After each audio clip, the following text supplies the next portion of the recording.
It's the Chad Benson Show. Facebook blacklisting several right-wing extremists from its social network as well as Instagram, including Alex Jones and his conspiracy theory website InfoWars, right-wing provocateur Milo Yiannopoulos, white nationalist Paul Nellon, and other far right-wing personalities like Paul Joseph Watson and Laura Loomer. Facebook says the banned accounts violated its policy against dangerous individuals and organizations and says it has, quote, always banned people or groups that proclaim a violent or hateful mission, regardless of ideology. Okay, now I want to figure out, because I've looked at several articles, I've listened to several different people clamor on about this. I want to figure out about the danger aspect. People asked me yesterday, hey, Chad, what if people are, because you're all for free speech. I said, yeah, absolutely for free speech. And we should all be for free speech. That's what we should be. Again, we're protecting the speech you don't like, not the speech you do like, because that's easy to protect because you want to protect that speech. My speech, I like it. My thing, and again, as we're in this world now where we're allowing, especially this younger generation, to define things in ways that it just never would have happened 15, 20, 30 years ago. So speech now has become violent rhetoric. Speech has become violent rhetoric. So you could take something that somebody says, right, like Milo Yiannopoulos, whether it's about feminism or something like that, and he said, well, that's dangerous speech. That's hate speech. He's not saying go out and beat the crap out of women. But I can say it's scary to me. That's why we can't have him on campus. And because he's associated with somebody who's associated with somebody who's associated with somebody who's associated with somebody who knows somebody who knew somebody or has been at a place where they also gave a speech, then, you know what? By that, we define him as being dangerous. Right? That's scary. And I don't think one of the things that people are focusing on, that need to be focusing on, is this younger generation is starting to define things in ways.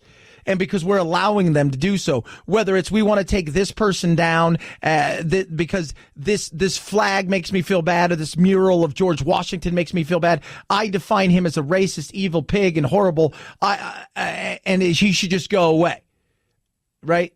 And we're allowing them to define everything and essentially rewrite history. That's a scary thing. That is. Because what ends up happening is we're going to give an inch.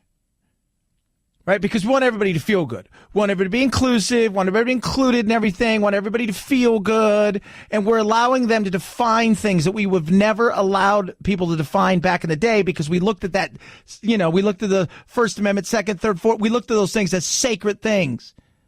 And we kind of knew, like, this is it. Look, I know you don't like what he said, but he or she's got every right to say those things. Now, when you're advocating violence, it's totally different. If you're saying out there in your tweets, go kill all people, blah, blah, blah, blah, blah, that's a different story. But if it's guilt by association or a redefinition of what we think violence is, and you'll hear stuff, even on college campuses in this day and age, of things that they say which are violent speech. I mean, you come out and you say, I believe a man is a man and a woman is a woman, period, case closed, end of story. That's violent speech to some. So essentially, you're advocating violence. You're allowing somebody to redefine what in real life that's a belief. That's not violence. That's my belief, or that's this person's belief. That's the scary thing in this. That is the scary thing. And MSNBC did something yesterday when they were talking about this, and it's really interesting. They talked about Joe Biden and InfoWars, because oddly enough, InfoWars was banned from Facebook, and obviously they're off Twitter and all of those things. And his underlings have been, they set up other accounts and they're off there as well. But they were still on Instagram. So this ban wasn't strictly just Facebook. It was Instagram. And listen to what they said here about Biden. It's towards the end. It's just very interesting about InfoWars and Biden. This is a company that has unfortunately, accidentally abetted genocide in Myanmar with Facebook. So they're trying to stop all of the bad stuff on the platform from getting too big. And frankly, by the way, really quickly, Alex Jones, while banned from Facebook, was still on Instagram. And we did some internal data on this. If you looked up Joe Biden, one of the top 20 posts on all of Facebook and Instagram in the last 3 days about Joe Biden came from Alex Jones's Instagram account. So that's gone now. That's just not there for him anymore. Okay, but what did it say? Did it say we need to go kill Joe Biden? Was it a meme about Joe Biden? Was it something that advocated violence against its supporters? I'm curious, because we're now allowing people to start to define things, and we've been seeing this over the last 2 decades, these weird definitions of what is hate, what is not hate. Your belief is this, but now it's hate. And it's like, wait a minute, it's my belief. It's sad. And I don't think people really understand where this is headed. And once we allow this, and I think more and more what you're going to find out is people are going to start kicking themselves because they're not standing up. Look, and we can talk about it all day. If you're advocating violence is one thing. If you have a different belief system, that's not violence. That's a different belief system. And where does it end? And who gets to be the arbiter of these things? Minus Farrakhan yesterday, everybody was on the right. Some of them are cuckoo crazies, and they have said some things in the past that are that have advocated things they need to go. But some of them, it feels a little guilt by association. And if we're going to get into conspiracy theorists, which was one of the big things they continued to push, and it's so funny, when I read several of these articles, I'm like, okay, well, let's see these things where where Milo came out and said, we need to kill all, people who worship for Islam. I was looking for all of those things. So I'm looking at all of these things. And now, mind you, you've got people that are working at the New York Times, right? Remember her who advocated the death of whites and think it would be great. Still totally fine doing her thing. This is where the right gets frustrated, and they have every right to be pissed, where you're like, well, wait a minute here. I've said all along, I want to set up a left-wing Twitter account and Facebook account and just say the most inflammatory, crazy, wacky things that are just ridiculous to see what happens. I've joked about it. I'll never do it because I don't have time or want to. But to say, hey, well, am I going to get in trouble for some of these things? But when we start to allow people to say, you know what, that speech is not only hate, it is violence, we got a lot of problems here. And I think we're going to sit back and we're going to go, we didn't push hard enough to get real clarity, and we didn't push hard enough to put ourselves in a situation where we started to protect our speech. And when you start to see people who you're like, that is insane that person got popped, remember what happened. The good intentions are going to lead to unforeseen circumstances that are going to be uncomfortable and going to make us start to question what the hell's going on. And maybe it might be too late. 323-538-2423 at Chad Benson Show is your Twitter.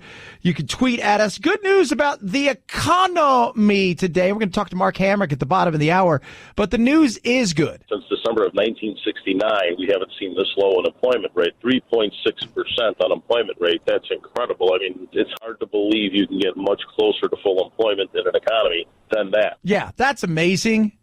I mean, those numbers are absolutely amazing. And this is where Trump needs to be out. And here's the thing. He will tout it a little bit. But will he tout it enough? Right? Will he tout it enough? And this is something that he needs to really, really push when it comes to, because this could be I told you, his biggest friend and his biggest foe is going to be the economy. And these are things that he needs to be out there really touting. And I know today he tweeted out about a Pulitzer Prize for the New York Times and the investigation they did about, the FBI essentially infiltrating George Papadopoulos and his campaign. And but these are things that he needs to be out there touting. I would argue that we have entered a very strong and durable prosperity cycle. It is not election year driven, although I think he will ultimately be awarded or rewarded for his efforts. Yeah, that's Larry Kudlow there. And I think that possibility of that is very, very real.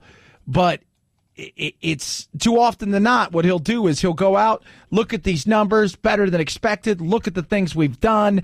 This is great. Middle class growth is what we're aiming for, and start really pushing some of these things. And then the issue's going to come is 5 minutes later, he's going to send something and retweet something, and then he's going to be on a tirade, and you're just like, you've lost that kind of momentum. 323-538-2423 at Chad Benson Show is your Twitter. You could tweet at us. Yesterday, Nancy Pelosi came out and said, the Attorney General of the United States of America was not telling the truth to the Congress of the United States.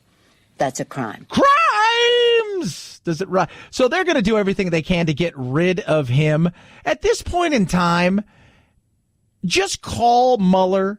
Try to put your pieces together that you want to put the piece together. Most of America's not paying that much attention to it. Again, it's in the periphery for some that even do like politics, and for others, it's so far off their radar, they don't even know what the hell's going on. It's inside politics big time.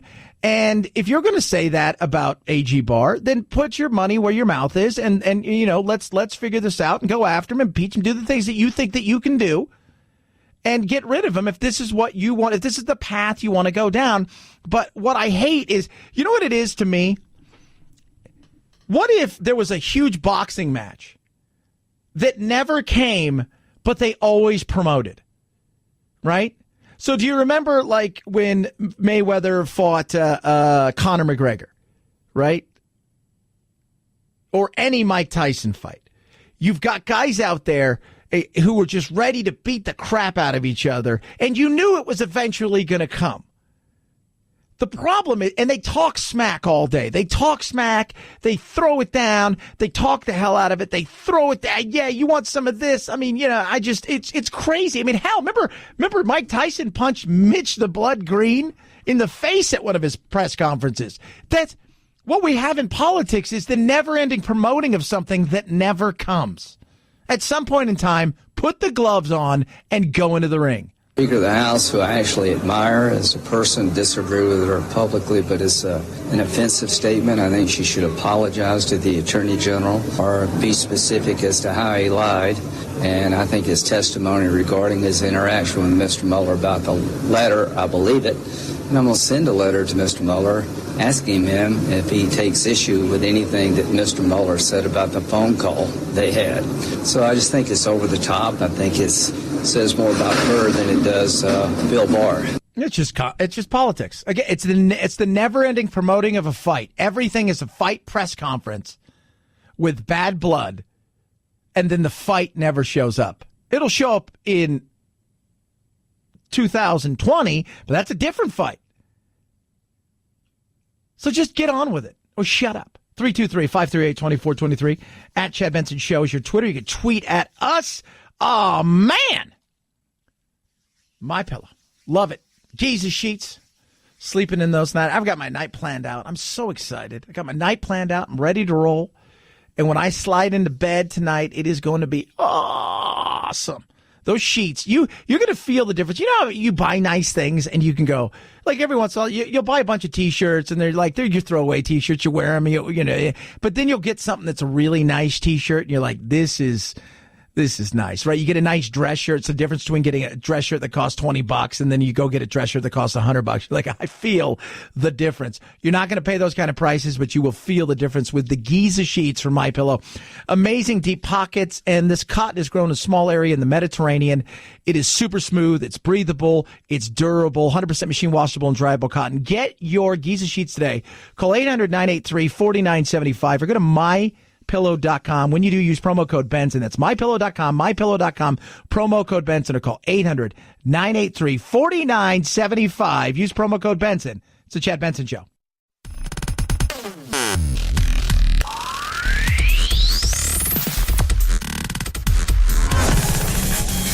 Got that sniffling, sneezing, stuffy head thing going on? Time for your daily dose of Vitamin Chad. Yowza is now a word you can legally play in Scrabble. The two-letter word ew is also allowed. If you've got not one but two X's in your hand and a triple word score nearby, you could easily clean up with the new word anti-vaxxer. There hasn't been a new edition of the Scrabble official dictionary since 2015. Some other new words in there include cisgender, genderqueer, bae, B-A-E, and manspread. So, which I think is stupid. Isn't ew... Isn't that, Phil, if you're going to type ooh, you're going to do like 2 or 3 W's, right? Not just absolutely. one. Yeah, see, Depending so on I the think severity. you fail on that. Yes, depending on the grossness. Like the New York Post today had a guy that was on an airplane. It was definitely E with 5,000 W's because the guy had an open wound, but it was covered with like a bandage, but it had seeped all down his leg and it made like a puddle. And that's a cisgendered. Cis, C-I-S. But man-spreading. Man is a word, spreading's a word. Well, you put them together now. Ugh, stupid. It's like the political correct version of Scrabble's what we have now for the millennials. 323-538-2423. At Chad Benson Show is your Twitter. You can tweet at us. Guess what, kids? It's Friday, and each and every day, including Friday, we break it down for you like it's hot. We give you your urban word of the day.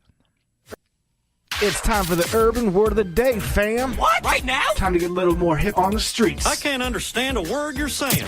Urban word of the day. The urban word today. It's really interesting. A sociology professor is keeping tracks of the words that kids say in his classes. You know, millennials using words. One of the words is smacks. S-M-A-K-S. That's a tasty treat. What are you doing, man? I'm having some smacks. Oh, nice. So I guess that's anything. So, like, it could be candy, and you'd be like, oh, yeah, man, I had some smacks. Instead of just saying, I had a Snickers bar. Smacks is your urban word of the day. Thank you for saying that in dated urban slang so that I'll understand you. That there was the urban word of the day. We damn stretched your cranium. You know what's interesting, too? It was in what he's spelling out. He spelled out nunya, because that's one of the words the kids use, and we've used nunya for years, none your business. But the difference is a lot of the words that we joked around and used for years, we didn't have texting or any of this stuff. We just say it to your face. And so N-U-N-Y-A is nunya, according to the Children's of America. 323-538-2423 at Chad Benson Show is your Twitter. It's the Chad Benson Show.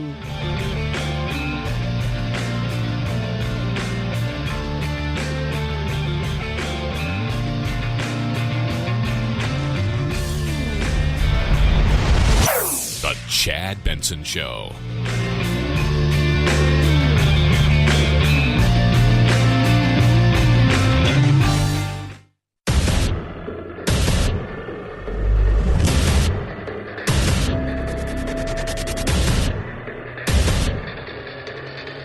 Independent thoughts, independent life. This is Chad Benson. The president's been clear that no one needs to meddle in our election. He doesn't need to do that every 2 seconds. We didn't discuss that. Really, we didn't discuss it. We're actually doing things to prevent everybody from meddling in our election, something the other administration failed to do. Let's not forget that any interference in any election didn't take place under this president. It took place under President Obama. Yeah, still. But you guys, you cheated. You guys know you did. She's right about that. I've talked about that. I've talked about the fact that the Obama administration and Mitch McConnell as well played a part. They didn't want to have any. The thought process was, if we could just revisit this for a second. The thought process was, she's going to win. It's not a big deal. Mitch didn't really think he had a chance, even though, the numbers were bearing out that it wasn't going to be a blowout like everybody thought. But the reality was, what the Russians were doing, for those of you not keeping score, isn't that they wanted Trump to be president, right? It's that they wanted to weaken her, because that was the reality of what was going to happen. She was going to win, and any way they could make it awful for her to start with and uncomfortable and a fight from the jump is what they wanted.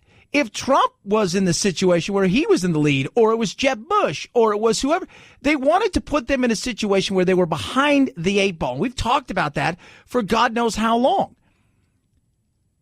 And Trump will get more and more of it. You bet your bottom dollar as we move forward. And don't be surprised, as if we move forward and we get closer and closer, that whoever, the Chinese in particular, especially if the trade situation is the way it is, play a game where they get more involved in our election, hoping and praying that they can either weaken Trump, with the possibility of somebody else coming in that maybe were favorable towards them. So it's a game being played. And the question is always talking about, well, did you guys talk about it? Did you spend the whole time talk about it? Did you guys talk about it? And I was watching, I was flipping around, turn around, because I'm watching soccer on today. I was watching that, and I turned around and CNN was on, and Bill Kristol was on. Not Billy Crystal, but Bill Kristol, conservative. And the funny thing is, of all these shows that are on, you know who the only conservative that they'll have on anymore? For all intents and purposes, is the kind of conservative they like, which is the conservative that can't stand Trump. Those are good conservatives. The minute that somebody else comes in that they deem to be probably more competent and not as exciting, those other conservatives won't be good conservatives anymore. But as long as you don't like Trump, it's all good. Some of the stuff they talked about today I thought was very interesting, including this. We're talking about a nuclear agreement where we make less and they make less, and maybe even where we get rid of some of the tremendous firepower that we have right now. The tremendous firepower, getting rid of it? Why would you want to do something like that? Because that's a good thing to do, right? Getting rid of some of the junk that's out there. And we all have more than enough to blow each other up tenfold. Now it's more about defense and the different side of the military world, which is the technology side. So why not get rid of some of these things? I think it's great. We discussed the possibility of a three-way deal instead of a two-way deal. It's a three-way. And China, I've already spoken to them. They very much would like to be a part of that deal. Menage a nuclear. That's an interesting thing. I would love that. I think a lot of us would, right? More hugs, not bombs. That'd be great. 323-538-2423. At Chad Benson Show is your Twitter. You can tweet at us. This is funny. This today is this is a perfect example of the insanity of what, like, they talk about Trump. Just, what was it? Hillary said the other day that she's living rent-free in Trump's head, and I laughed my ass off. I'm like, no, I don't think so. I think you're just another opportunity for him to do stuff that pisses people off. But listen to Joe Scarborough here, and just this metaphor is so far. It's like my mom came up with a metaphor, because my mom's one of those people that comes up with these metaphors that are wrong, or she'll come up with an old saying, and then she'll put like two old sayings together, right? And you're just like, what? That's not even right saying, Mom. She's like, that's like trying to shoot fish in a refrigerator. You're like, huh? What? Yeah, that's what I'm saying. That's all I'm saying. 6 1/2 taller is better than not. And you're like, you're not even. Those you're making stuff up. Those aren't even real words anymore, Mom. This is what he comes up with. Donald Trump kept saying, drink my Coke. This is better than new Coke. Drink it. It's the best thing you've ever had. You drink this, it will make you a better person. It will save America. And then you drink the Coke, and you find out there's raccoon pee in it. What? So that's your analogy, your metaphors. You're coming up. There's raccoon pee in my Coke. By the way, here's some useless knowledge for you. Coke would be green without all the added color and stuff. Just to understand that Coke would be green. That's what he doesn't understand. Running a second time is far different than running the first time. So Donald Trump's going to be trying to point to everybody else out there. It doesn't work. The second time around now. Re-election for a president, it is a referendum on that guy right there. Did he do a good job, or do you need somebody else? Huh?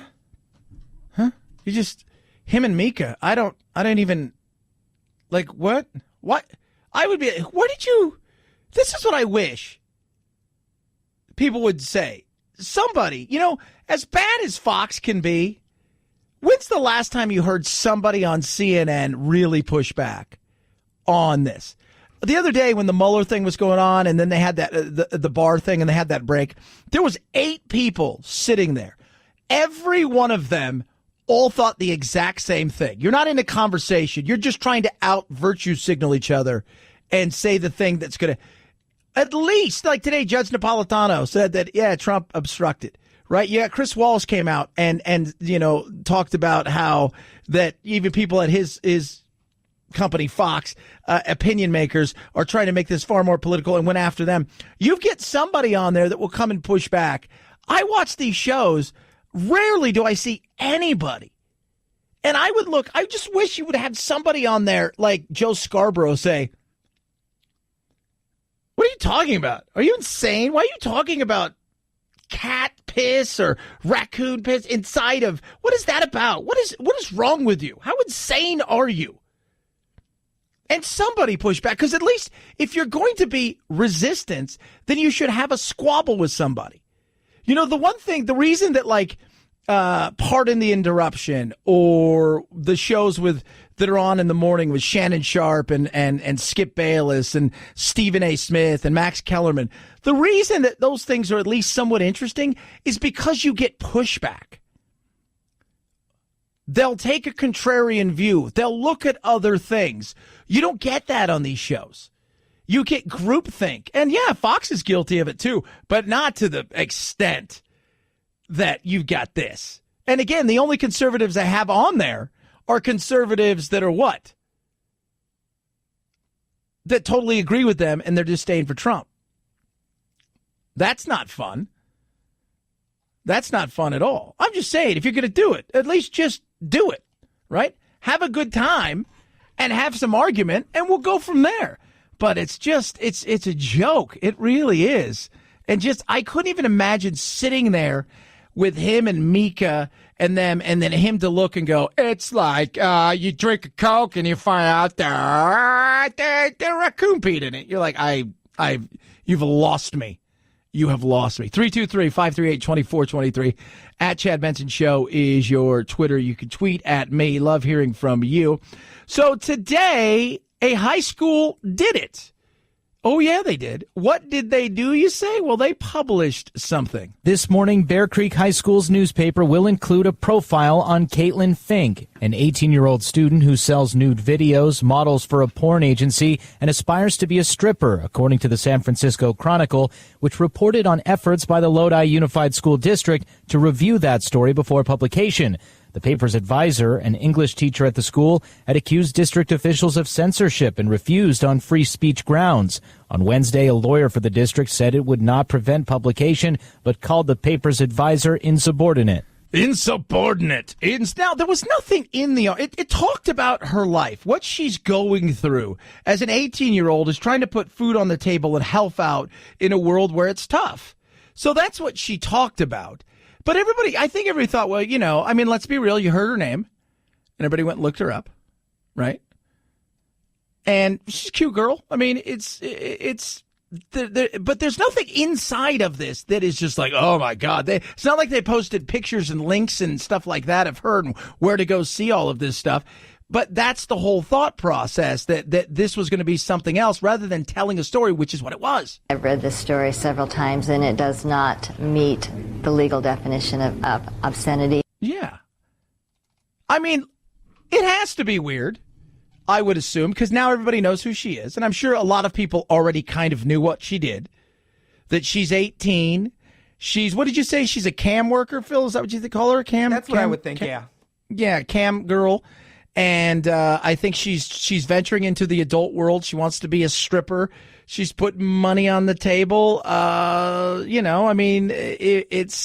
This is what she chooses to do. She's an adult. She goes to school. And it's got to be really weird, too, because you probably have 13 and 14-year-old boys that are going to school. Here's an 18-year-old girl who's also in the adult world. But this wasn't about her as an adult world performer. This was about her doing that because of. Ms. Duffel and I did not agree with this. There's nothing that would be inappropriate in this article, and the district actually hadn't seen the article, and so they didn't know any of its content, and they grossly mischaracterized what the article would be about. Yeah. But they wanted to, because there's a worry, and I'm sure parents could be like, I can't believe my daughter or son goes to school, somebody's an adult, blah, blah, blah, blah, blah. It's like, get over yourself. It's like, Dad, shush, please, quiet. It's going to ask her to prom, Dad. You've ruined it all now, haven't you? But it was just an article. That's all it was. It was just an article. And I think it shows real life. And they did real life reporting about a girl who's got to take care of business because of how expensive it is and because of the struggles they have. If we are profiling a soccer player, the district would not bat an eye. But just because she is in the porn industry, suddenly it's a big deal, even though what she's doing is legal. Yeah, there you go. There you go. So they went ahead with it, and the threats were that they were going to discipline the teacher and potentially suspend her and or fire her, but I don't think they're going to do that. I think the thing is, it's gotten so loud that it's at the point now where if you did that, you'd probably get too much of a backlash. And as we all know, the fear factor of that backlash in social media will probably cause you to step back. 323-538-2423 at Chad Benson Show is your Twitter. You can tweet at us. AMAC, great organization, Association of Mature American Citizens. When I was out visiting with them, I was talking with them a couple weeks ago. We were talking about a few different things, and one of the things that was brought up long before it was public knowledge that, hey, guess what? We're 5 to 10 years away from being completely insolvent when it comes to Social Security and some of the things that they're looking at trying to do with Social Security, they're throwing around. Well, AMAC is out there, and they're going out and they're submitting things through things like the Social Security Subcommittee of House and Ways and Means Committee on how they can find long-term solvency for Social Security without raising taxes. And I thought that's awesome. And they showed some of the things, and it's really amazing. You need people fighting for you on your behalf for common sense immigration reform, real stuff that needs to be done. And on top of that, the benefits for AMAC are incredible. Retail, restaurant, hotel discounts, so many of these things that are just, how about half off movie tickets? That alone is worth it in this day and age, which is just expensive, as you well know. How about retail, restaurant, hotel discounts and hotel discounts all over the country? And, oh, by the way, amusement park discounts. Big time. Now, how would you like to join for free? It's 1 year. It's on me. It's a membership for free. Call 888-355-1617. That's 888-355-1617. Or you can go to amac.us/Chad. That's amac.us/Chad. Or call 888-355-1617. At Chad Benson Show, Twitter, ChadBenson. It's the Chad Benson Show.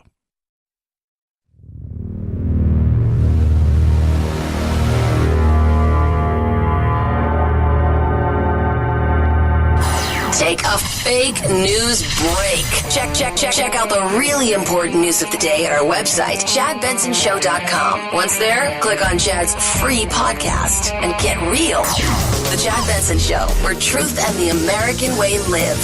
Print Another free. weekend of Avengers domination. Avengers Endgame continues to set records and could cross $2 billion worldwide by Sunday night. But Endgame isn't the only game in town. 3 challengers. 7 minutes in heaven. The romantic comedy Long Shot, starring Charlize Theron and Seth Rogen, will battle Ugly Dolls for the best of the new bunch. Both are looking to make anywhere from $10 to $15 million. Behind that, we'll see the thriller The Intruder, starring Michael Ealy, Megan Good, and Dennis Quaid.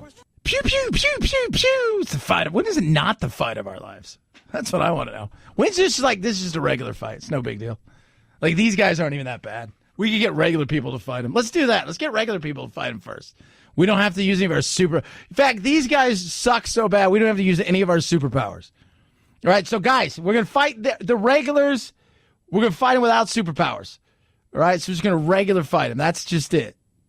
No more. We don't need guns or laser beams. You don't have to fly around in your iron suit, right? No Spidey stuff, right? We're just going to use regular old. In fact, Ant-Man, you don't have to worry about being an ant. You just got to fight just old Paul Rudd style.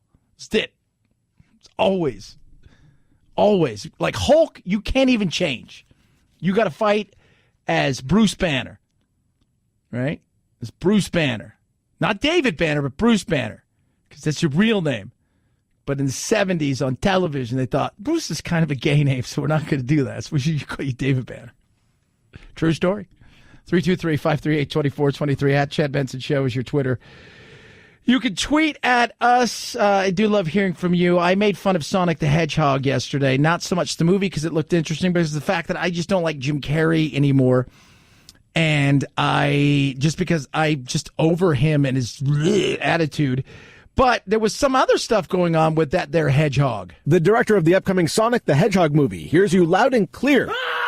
You don't like the look of the little blue guy, and they're going to fix it. After the trailer was released earlier this week, there was outrage online about Sonic's almost human-like appearance and proportions and teeth. Director Jeff Fowler tweets, "You want changes? It's gonna happen. Everyone at Paramount and Sega are fully committed to making the character the best he can be. The movie is due out in November." I've never thought, oh, that doesn't look like it's supposed to be. I've never thought that. Like, it's a hedgehog. Like, what do you want from it? Well, it doesn't look like the hedgehog. It kind of looks like the hedgehog, but it's not. It doesn't really. But it kind. So I'm going to take to the internet to complain. Like, I watched Tombstone the other night. And I'm like, Val Kilmer doesn't look anything like Doc Holliday. Like Wyatt Earp. If you go and look at some of these people, you're like, they don't look anything like that. Nowadays, maybe they look a little bit more, but still, I'm just saying. I watched Wild Bill a couple weeks ago with Jeff Bridges, and I forgot her name that played one of the starring roles of Annie Oakley or whatever. Just I forgot. She was like, there's no way that she looked like that in real life. In real life, she looked anything like that. So get over your hedgehog. 323-538-2423. At Chad Benson Show is your Twitter. You could tweet at us. It's just regular powers. All right? Regular powers. If we're Avengers, just once, I want to see him throw down regular style. See how tough you are now. You use superpowers. Would you give me some of those? Chad Benson Show.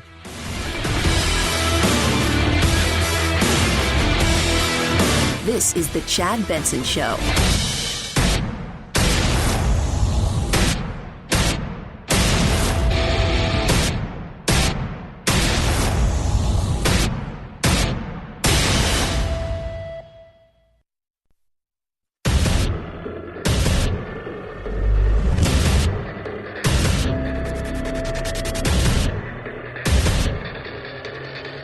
Independent thoughts, independent life. This is Chad Benson. I watched the ACA fight. I've watched the repeal of the ACA fight. And if there's a common through line in them, it is status quo bias. It is people are scared of change. And with good reason. Because change in healthcare is terrifying because it has to do with your life. I guess I'm just not quite convinced the idea that you need some alternative when people are so in a defensive crouch about this incredibly frontal assault on what they have. Well, I don't quite agree with you, Chris. I mean, I think there is profound disgust at a healthcare system which is by far the most expensive in the world. Bernie Sanders and the caterpillar from the Disney show. Chris Hayes there. Doesn't he look like a caterpillar? He does. Talking about this there Medicare for All. And Reason has a great article about take away the cost, right? So just their whole thing is like, because the CBO has come out and with a snapshot of what this thing would cost. So the CBO has come out. That's the Congressional Budget Office, right? And they're completely nonpartisan. They're just facts, figures. Here you go. But in this, it essentially is like, all right, here's the deal. It's just not going to happen. You're not going to get this done, right? You're just not going to get this done because of. I'm not even talking about the cost. And the cost, again, depending on where you look, $25 trillion up to $45, $50 trillion. And as we all know with government, what that really looks like. I mean, think about this, right? California, snapshot. They want to build a train, a choo-choo train. California was sold a bill of goods a few years ago. They came out and they said, we got a great idea, right? We have no idea how people can live on one side of the state in Los Angeles, right down in the south part, and get to the northern part of the state. There's just no way it can be done unless it's by horse or buggy. So we've decided to put in a choo-choo train that's going to go really fast, but it's only going to cost you $10 billion. That's it. And the voters are like, geez, that's the best thing ever. And so they go and they do it. What happens in government? It never ends up like it's supposed to, and it costs you way more. They're not going to build the choo-choo train, right? It is a boondoggle of ridiculousness. And the second thing is from $10 billion to $79 billion, and it won't even be a fast train, and all they're going to work on is a small corridor. That is government. So even best estimates of it's going to cost you $25 trillion, which is the lowest part. In fact, everywhere I've seen it says at least 32 to 35, and that is left-leaning. For Medicare for All. That's left-leaning. Think tanks that have done studies. So right-leaning ones are a little bit more than that. I'm saying double that because government doesn't know how to do anything on the cheap. That's just it. We have 34 million people without any health insurance, even more who are underinsured, where the pharmaceutical industry is ripping us off every day, charging us by far the highest prices in the world. Insurance companies and drug companies making billions and billions of dollars in profit, paying their CEOs outrageous compensation packages. I think the American people want something that's stable. Medicare for All is the most popular health insurance program in the country. It is not a radical idea over a 4-year period to expand it to the rest of the population. Now, remember, the difference between him and several others that have put stuff forward is the other ones leave private health care. Bernie wants to eliminate all that. So you're going to put hundreds of thousands and millions of people in the healthcare industry out. Secondly, you want the same rates that you pay now, if not lower negotiated rates, which are far lower than what you get in the healthcare industry. So how do you think a doctor is going to take that? Probably not very excited about that. Here's the other thing they talk about in the Congressional Budget Office when they release this is when you increase this, you're going to increase and put pressure on services to the point where you're going to have to ration some of these things, meaning you need a new hip, you can't walk, it's going to take you a while. That's what when I lived in Palm Springs, one of the things that we used to have, we have snowbirds everywhere, just like we do here where I'm in Phoenix, but more so it would really swell up. We'd go from like 350,000 people to 500,000 people from like October, November-ish, all the way through till May, June. And you would really see that. And so many of them would come down to get the procedures. They know they've been waiting 2 years to get in to get the new hip replacement and things of that nature. People aren't going to like that. And the pressures that are going to come are going to be huge. I'm not even talking about the money. I'm just talking about the logistics of the whole thing and how this works. And the other side of things comes with the pharmaceutical. And one of the things they talked about is, it's unfair that we pay retail times 2, so the rest of the world doesn't pay retail times 2 when it comes to a lot of these drugs. And that is frustrating as hell. And we need to do a better job at it. But at the same time, we're also the ones that are on the groundbreaking cutting edge of medicine for a lot of these diseases. And if you start taking away profitability, why would I want to put money into something I'm not going to make a profit at? And they talked about the fact that it's a good chance that people are going to put money elsewhere, and you'll see a shrinking number. And what you're going to get is you're going to have a limited number of companies that will be working on certain things, and the advancement may slow down to a crawl. Are we willing to do that? I don't know if we are. And most importantly for me is you want to take my choice away and you want to make me essentially more beholden to the government because we are now your end all to be all. I'll pass on that. Sorry. I'll cut my own path. And I think there's ways of offering people opportunities of saying, look, we're going to, and I know there's a bill out there right now that is not getting anywhere that would offer people the choice. You go private or you go public. Those are your choices when it comes to healthcare. So at least you're giving a choice. Remember, Bernie's whole thing is I'm going to eliminate private healthcare industry. 323-538-2423 at Chad Benson Show is your Twitter. You can tweet at us. Do love hearing from every single one of you. This is I don't even know what to say anymore with this whole Barr thing. I know that Lindsey Graham is he wants to let's just do it, right? Let's just do this damn thing. I'm over this. You know what? Let's bring this character up. Of course, yesterday Nancy Pelosi, the Attorney General of the United States of America, was not telling the truth. Lies to the Congress of the United States. Lies and lies. So, so she throws that out there, but she doesn't really say, okay, what specifically he wasn't telling the truth. And Because that's what you do. Because this is what politics has become. And I'm continuing. Here's a good metaphor that's not the raccoon and the pea metaphor that Joe Scarborough put, raccoon and Coke and pea metaphor that he put out there. I look at politics like pro wrestling and like boxing and MMA, where they're trying to sell a fight. What do you do when you try to sell a fight? You have the hype. You got the posters everywhere. People talk about it 24/7. This is what's going to happen. I'm going to crush him. I'm going to hit him. I'm going to do this. You know, all the things that you're going to talk about, all of this stuff that you throw out there, right? To sell the fight. And then what happens, though? Then on Saturday, blah, blah, blah, blah, blah, at 9 p.m., the two men enter the ring, and sometimes women enter the ring, and they smash each other, and then the fight's over.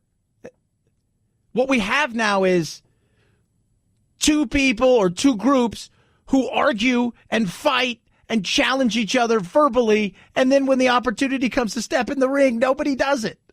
Nobody does it. So let's do it, damn it. Let's do it. They want to go after everything Trump. If I were Trump, I would fight them simply because I don't think this is oversight. I think this is trying to destroy him and his family. Oversight is to hold the executive branch accountable, not to retry the election. Trump won. This is more about destroying Trump than it is trying to oversee the executive branch, in my view. Well, that's your view. It's a wrong view. But that's what people feel like. And then you got this Mueller thing and all of these. You know, at some point in time, let's just do it. Let's just do it. Nadler, you want to impeach Barr? You want to get rid of him? You want to bring Mueller in? Then do it. What are you waiting for? What are you guys waiting for? Do all that you possibly can, right? Nancy, you want to impeach Trump? You got every opportunity to go and do it. You have every opportunity. Stop yapping your trap. Just do it. Finally, step into the ring. As opposed to selling us a fight that never seems to come. Right? I mean, and when we do have a little bit of a fight, it's not really a fight. It's that undercard that nobody's watching. If you've ever watched a real, and I'm sure you have, producer Phil, like when you watch it, the preliminaries start at like 2 in the afternoon, the main event's at 10 o'clock at night in Vegas. Yep. And you got two guys beating the crap out of each other in front of the referee, their mom, their girlfriend, and their corner man. And that's it. An arena full of 20,000. That's what Barr was. That's what he was. If you want to do it, then do it. Stop talking about it because it's getting boring. 323-538-2423. At Chad Benson Show is your Twitter. You can tweet at us. Love hearing from you. People are still mad at me because I was joking around yesterday because Peter Mayhew died. If you don't know who he is, he's the 7'3" gentle giant that was Chewbacca. But I kept saying, let's be real. He's just, Chewbacca he's Bigfoot. That's what he is. Oh, no, he's a Wookiee. He's Bigfoot. He's Bigfoot. Call him what you want, but he's Bigfoot. But he died, and people are still mad at me for this. I got some text messages that were so just like, did I do something to you? I feel like I did something when I didn't do anything to you. It's just settled down. He died yesterday, though. 7'3", they're saying, and they're still not saying what he died from. But, you know, for a guy, if you think about this, for a guy that didn't do really anything outside of this, that's a pretty beloved character to be a part of. As the loyal Wookiee Chewbacca, co-pilot and esteemed comrade of Han Solo, Peter Mayhew created one of Star Wars' most beloved characters. Get in there, you big dummy! Inside that costume, Chewie! The 7'3" blue-eyed Mayhew needed no words to develop Chewbacca's unique physicality and his chemistry with Harrison Ford. His chemistry. Chewie. 7'3". Thought I was never going to be anything. I'm a Chewbacca. I'm a Wookiee. He's a Wookiee, right? Is he a Wookiee or the little things the Wookiees? No, he's a Wookiee. God. Okay, what were the little things? Ewoks. Ah, good God. They're no relation, right? They're no relation whatsoever. Just want to let you guys know that. I'm going to so get people sending stuff to me now because of this. Oh, Star Wars. AMAC, amazing company. free membership. They're putting their money where their mouth is. They want you to check out their benefits. They want you to say, look, try us out for a year. Let us show you what we can do. We're going to go out there and advocate on your behalf on so many things like immigration reform, making Social Security solvent, not just in the short term, but the long term. But the benefits we're going to provide you with are incredible. And your chance to join right now, my listeners, you guys can join for free. 1-year membership for free. Go to amac.us/Chad, or you can call them on the cellular phone, 888-355-1617. That's 888-355-1617. They've got retail, restaurant, hotel discounts. They've got discounts to amusement parks. You name it, they've got it. Competitively priced insurance. They will show you what they can do. And it's a 1-year membership for free. 888-355-1617 or amac.us/Chad. It's the Chad Benson phone.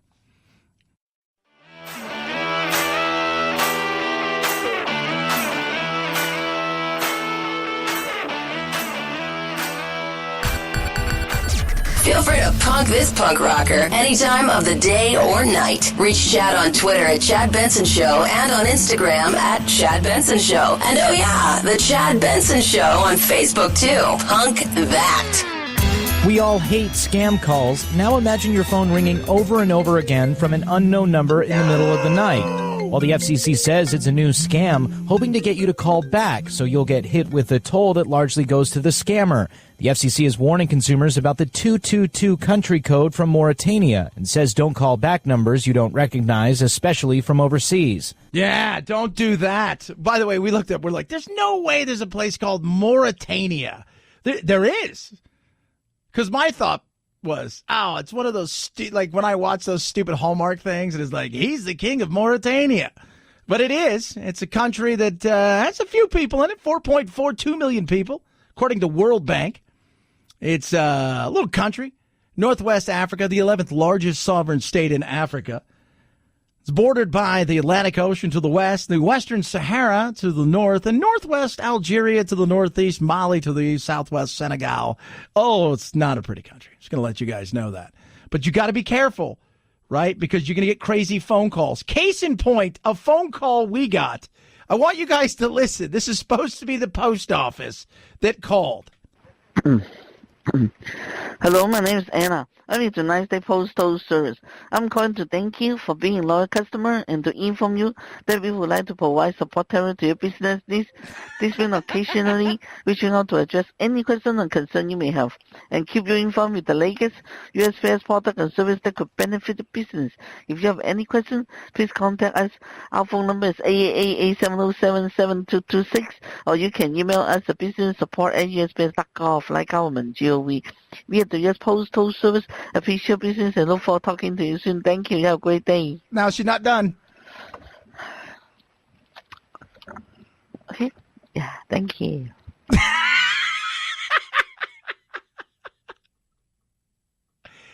I have no idea what was said there. It's just nuts, though. I get so many. In fact, today, let's just go through how many phone calls I've gotten in the last few hours. 1, 2, 3, 4, 5, 6 phone calls since 11 this morning that are all says scam. There's so many scams out there. And this is supposed to be the U.S. Postal Service. And I'm like, it's like .com/gov. That's not the way it works. Right? USPS, I think, is the U.S. Postal Service.gov. But, man, you got to watch out for those scams. They're everywhere. And people fall for them. People say, why do they do that? Because it does work. People are calling back. People are falling for them. It's crazy. It's so crazy. 323-538-2423. What's crazier is like we haven't thought of something like that. Tweet at us. Love hearing from you. Text the program. Mark Hamrick, Banker8.com, talks about the economy. Joins us straight ahead. Chad Benson Show.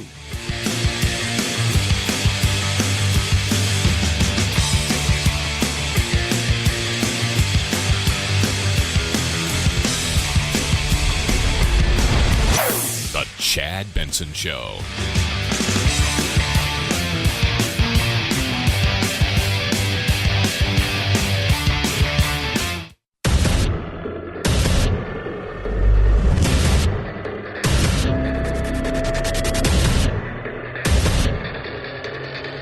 Independent thoughts, independent life. This is Chad Benson.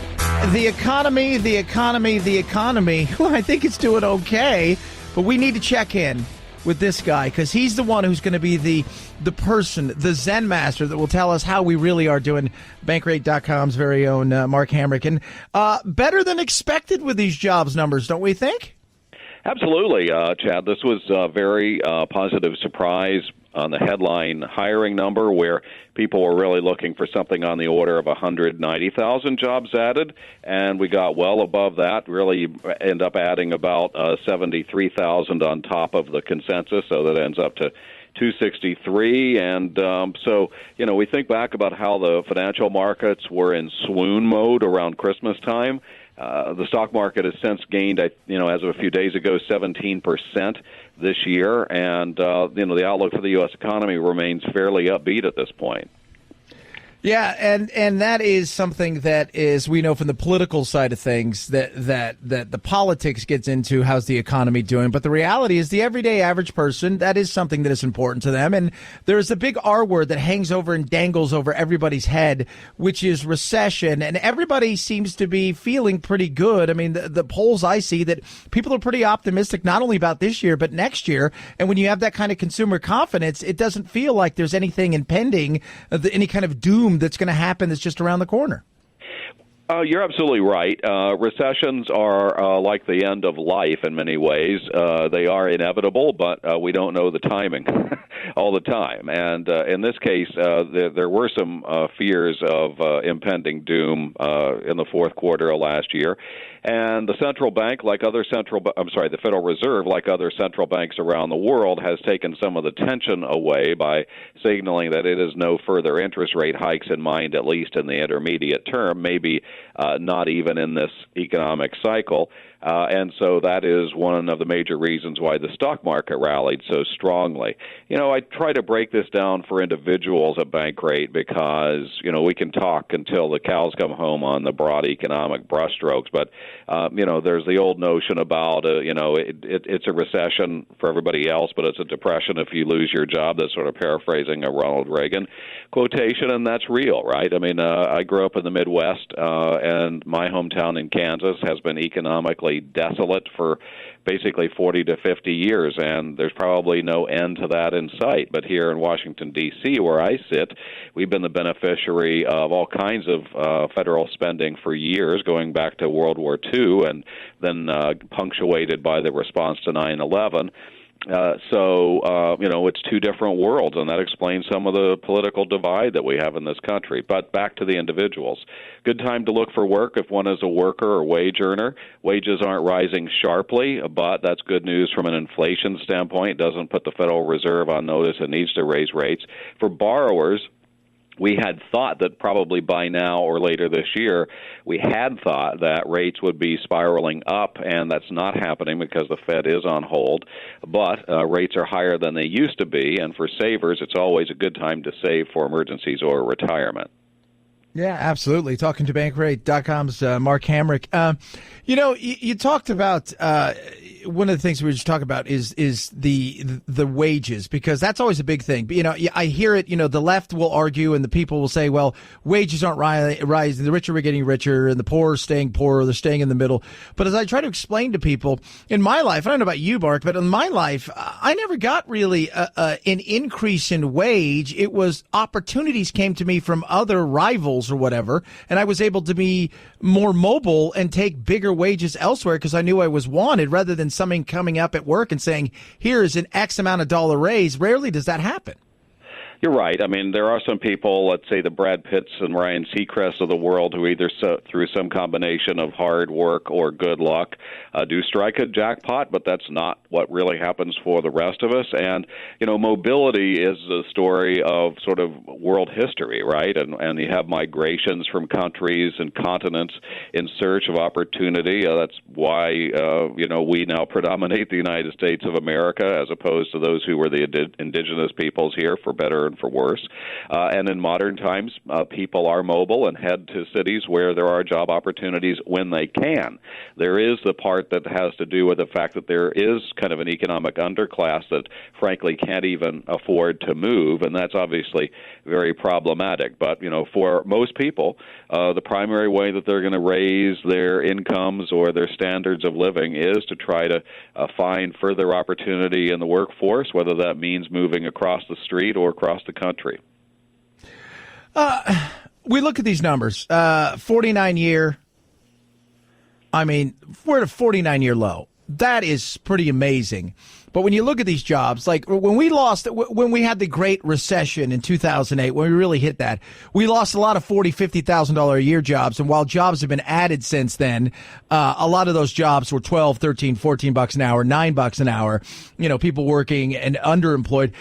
When I look at the employment rate, let's first and foremost, what's the real unemployment rate and what does the underemployment rate look like still?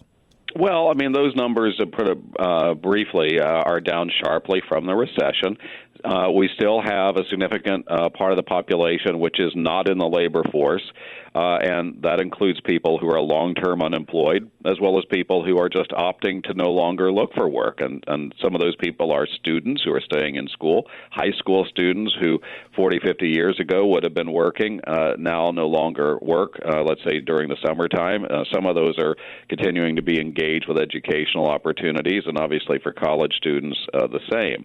And then you have the baby boomer type retirees and those who are older, some of whom are drawn back into the labor force in some cases because, frankly, they didn't save enough for retirement. There's no getting away from the fact, Chad, that for the last several decades, this is not an administration, a particular administration's fault per se, that the middle class has been hollowed out, and this does help to explain part of the divide. And so when we do have, let's say, 3% plus growth as we've had very recently and in the first quarter as well, and as the economic expansion nears the 10-year mark this summer, likely to become a record breaker in U.S. history, that does tend to be the rising tide that lifts most boats, not all. But, for example, just within this report and recently, we have seen, for example, the black unemployment rate rising a little bit. Hard to explain exactly what's going on there, but that rate, among others, obviously has been declining over time as well.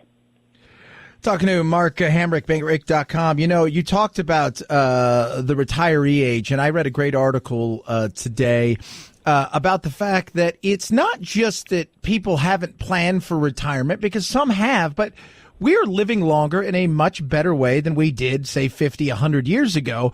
So retirement for a lot of people isn't something that they're interested in. It's not just always doom and gloom. Sometimes when you get to 62, 65, 70, you still feel like you can continue to add things to the workforce and you don't want to leave. How's that impacting even younger employment, bringing a younger generation into the employment world when you've got people that are saying, you know what, I think I'm going to stick around a little longer?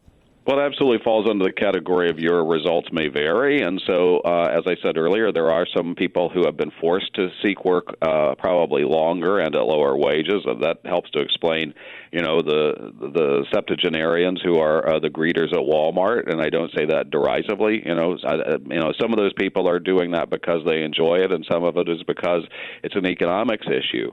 You're absolutely right. Obviously, for the most part, there's been a long-term improvement in American longevity. It's been slipping a little bit lately because of healthcare-related issues in this country, and that's not a positive at all. But I certainly agree that, for all of us who do very much enjoy our work, we hope to continue to do it for as long as we can. And I do think that this is another solution for employers who are trying to address the issue of worker shortages. Obviously, if you can keep the baby boomer types on the job longer, don't have them exit the workforce, that ends up being, at least in some cases, a plus. They might end up having to pay more than they otherwise were planning, and then, of course, that might take away an opportunity for a younger worker. The other thing that may not be noticeable, Chad, is that employers are beginning to accept some conditions for workers that they wouldn't have accepted in the past, meaning that people who would have been basically disqualified because of criminal records or because of drug drug test issues are now being accepted, and employers are training workers more than they would have in the past, because essentially if it's a warm body who possesses sufficient soft skills, in other words, showing up for work on time, being able to maintain a semblance of a conversation, in some cases they can help to train those people. That is just so sad that that's like one of the things. Like, he doesn't drool, and he's not robbed anybody in like weeks, and he shows up usually around the time he's supposed to. We'll make him manager. I mean, that's the scary thing that's out there. That is so many. There are those soft skills are needed, but we only have, you know this, right? You only have to go some places to realize that a lot of people don't possess that. And that's scary in this day and age, to think some people can't hold a 5-second conversation with a human being or make eye contact. Yeah, I could go off on a horrible tirade on this subject, and we'd go into the night. But yeah, I mean, I think you see that in retail, you see it in food and drinking establishments, more so in fast casual, perhaps, where you just try to engage a person in a conversation with some sort of expectation of a modest outcome. In other words, you're not asking for much, and at some point you feel like, okay, maybe I can ask my mobile assistant here on the smartphone to translate that question I just asked, right? So. Yeah, it can be an issue out there. And, but in all seriousness, that's among the hardest problems to solve. And employers in the Midwest have basically gone on record to say, we're not as concerned about the academic credentials, the hard skills, as we are concerned about the soft skills, because, in some ways, if let's say someone comes out of a household where that wasn't really the capability or the priority, that's a tough thing to learn on the job, that to try to be, courteous and professional with your colleagues. And there probably are some generational issues there as well. Talking to Mark Hamrick, Bankrate.com. You talked about the education. We did a thing yesterday where Warren Buffett came out and said, college it's more important the college you go to and not so much the education you get in some cases. And I think he's right, because I think especially if you go to like a Wharton Business School, that alone, just being in and around there, is going to further you than anything you're going to learn inside the classrooms because of your connections. But he also talked about all the other jobs that are out there. And I want to get this last question, and I know you're really busy today, but the reality is we have this weird look in this country of at people who go and get a job that is, or a trade anymore, that it's a profession where you can make far more money than somebody who's coming out of college with a $200,000 in debt. And the reality is we have this still kind of weird, almost like, oh, you weren't smart enough to go to college, so you went and, you learned how to do plumbing or electricity or something like that. Yet you're making near six figures, and somebody's coming out of college with $200,000 debt is starting out $35,000 a year. It's a weird thing that we've done here. I hope that we can shift that. We obviously have no shortage of biases and, to some degree, hate in our country, whether it's classism or, neighborhood loyalties, those kinds of things, and it's stupid, and one of the things I've tried to point out over time is that there are plenty of these jobs out there that don't necessarily require a college education, and I definitely encourage people who think it's appropriate for them to look at trade schools and community colleges, because there's no need to overpay for education. How do you feel about a gap year? Because I'm a big person over a couple, unless you're getting a scholarship for something that's, you have to do it now, you're a sports star, something like that. I feel like gap years, because I don't know how many, I'm sure you've got friends that have gone to college as kids, then they've come out and 10, 15 years later, they're back in school actually getting a degree or working towards something they really want to do. And I just think it's so bizarre that we hand $200,000 to a kid that we wouldn't hand $200,000 to them, that they came to you and say, hey, I want to buy a Ferrari. Well, I think that for some people, a gap year is absolutely appropriate. The concern is that once the education process is interrupted, other things can get in the way and become almost impossible to move away from. And that could be, for example, getting married or raising a family. But for certain people, particularly if they need to sort of find their place in the world, if they aren't sufficiently inspired or focused on the career that they want to follow, the other part is I think there's tremendous opportunity, whether it's serving in the military or serving in a volunteer capacity. Those can be real-life experiences that can really help us to become better employees down the road and really better people. You rock, my man. As always, go do your thing. I will talk to you later. Mark Hamrick, Bankrate.com. Always appreciate you coming on. All the best, Chad. Thanks so much. Thanks. At Chad Benson Show, Twitter, ChadBenson. Tweet at us, text us. You should have a gap decade. It's the Chad Benson Show.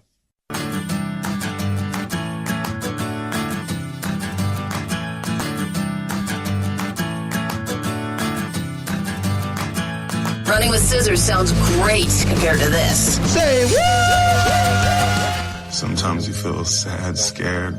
Can't wait to leave this closed-minded town. My boss is such a freaking creep. I can't believe my student loan. I'm never moving out of my parents' home. Pretty sure I'll end up alone. They say I'm too young to raise my baby girl. Take your opinions and suck it, world.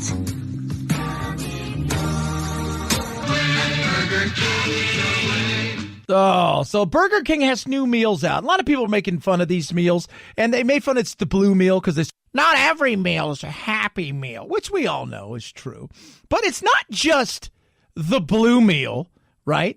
You're getting the same thing, right? You're getting the same thing, right? So it's not like each meal is a little bit different. You kind of get the same damn thing, and their whole thought is, no one is happy all the time, and that's okay.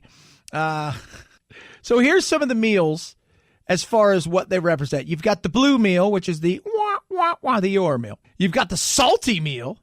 You've got the Yaz meal, and you got the DGAF, don't give up meal.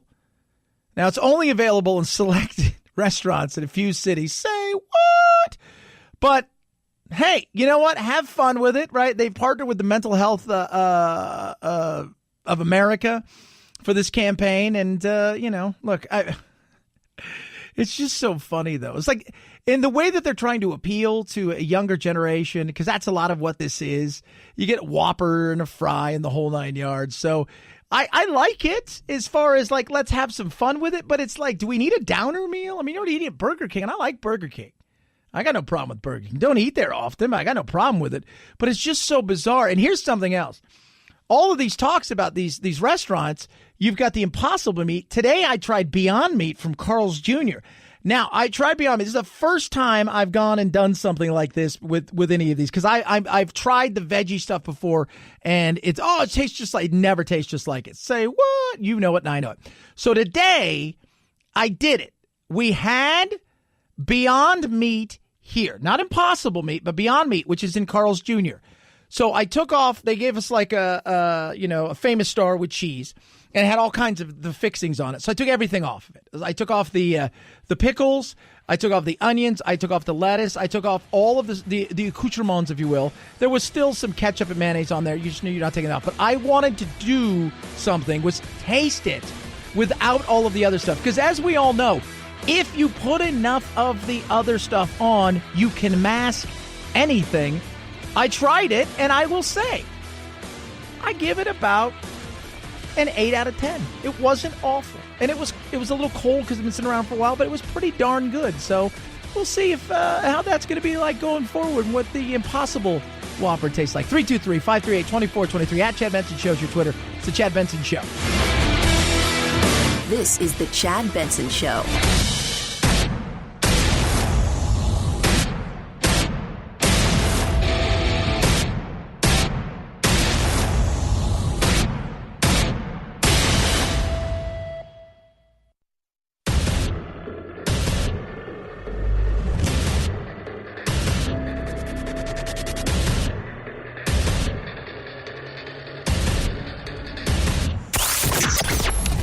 It's the Chad Benson Show. After he won, which was horrifying to me, because if you're a New Yorker, you're on to Trump. He's not the host of The Apprentice who's fooled all these flyover Americans that he's this crack businessman. We kind of know that he's something else. That right there is Alec Baldwin. And when people say the elites, when you listen to him here, you understand that there is, and look, growing up in Southern California, right? Growing up in Los Angeles, Long Beach, Los Angeles area, growing up in Southern California, we always, and there's this sense that because we live like by this giant body of water that happens to be salty and our weather's great and we've got museums that which 99% of the people don't frequent, and because we have access to so many things, that somehow there was a certain sense of superiority to the middle of the country who didn't have sunshine 365 days a year, who didn't have all access to everything and then some, who didn't come from the big, giant concrete jungle that was New York. And there is a sense of that everybody else is simpleton and small-minded. Now, being fortunate enough to travel around the globe and do the things I've done, I realize what a bunch of farce that is, and I always thought it was kind of a bunch of baloney. Mine is fashion. I'm not going to lie to you there. There's always a sense of there's parts of people around the country that were just always a little bit behind when it came to fashion. I'm not going to lie to you. And still kind of that way, right? It's like when I lived in Europe, though, it's the same way. When I lived in Europe, the Europeans, there were certain countries that they looked at as back-assward. Right? No different. Like, people in England, even people in London. People in London thought that people in the northern part of the country were kind of just a bunch of knuckle draggers and same thing. And they still thought the same thing of the Scots. Right? They have that. So it's not just America. But then you realize as you get older, that's a bunch of crap. But there are still people out there that believe it. When you listen to Alec Baldwin, he's on PBS, right? He's on PBS, on Whispering PBS, talking about this. It's so funny to listen to his I'm superior kind of attitude that he has. That's why if you get rid of the Electoral College, it will literally be this kind of attitude that will run the country.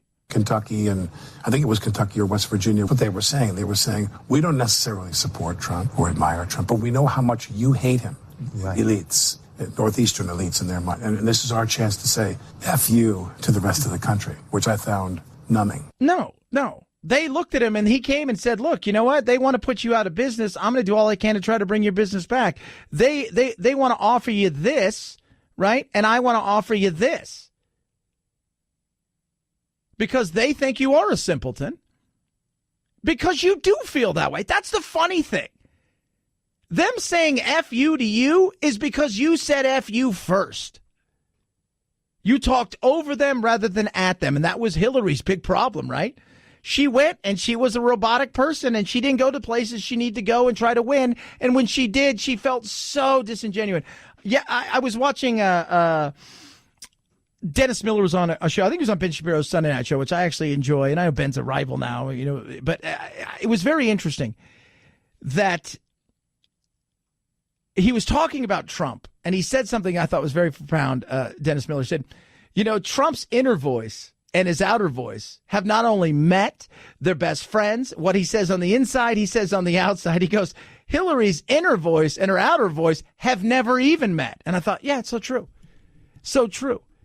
But you hear that kind of contempt, that Northeastern intellectual, I smoke a pipe and I wear a jacket with patches on it and I'm just a smidge better than you because I've read Kierkegaard and all of these kind of things kind of feel towards, I understand poetry. And you go, yeah, you know what? Maybe you do, but maybe you don't really understand all that you think you do. Maybe you think you have a grasp on something that you really don't really have a grasp on. And I think it really pisses him off, and this is something, too, that I continue to always laugh at. It pisses people off, and I get it, like I can understand it, but it pisses people off that somehow there is a Kentucky or West Virginian coal miner or dirt farmer or whatever whose vote will essentially cancel out Alec Baldwin's vote.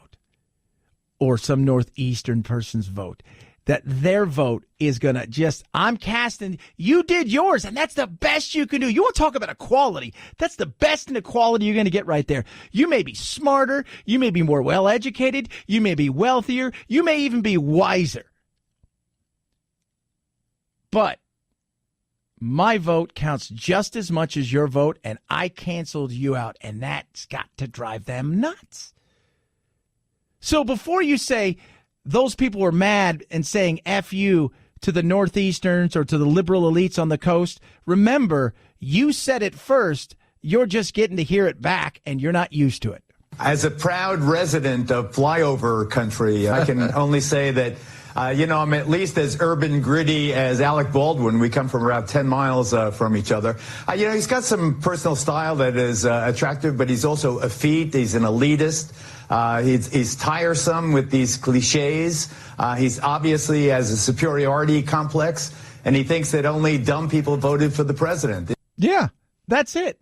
And when I talk to people, even people who tweeted at me today, it's like, oh, those people are stupid and they don't realize that this is Obama's economy and that it's not Trump and they're just a bunch of ignorant, they think. And I remember when I moved to Texas, I still remember two of my friends who are uber progressive, one of which actually lives now in Texas. Now he lives in Austin, Texas, which is, they call themselves, they keep it weird in Austin. And I like Austin. It's very cool, very progressive, very hip place.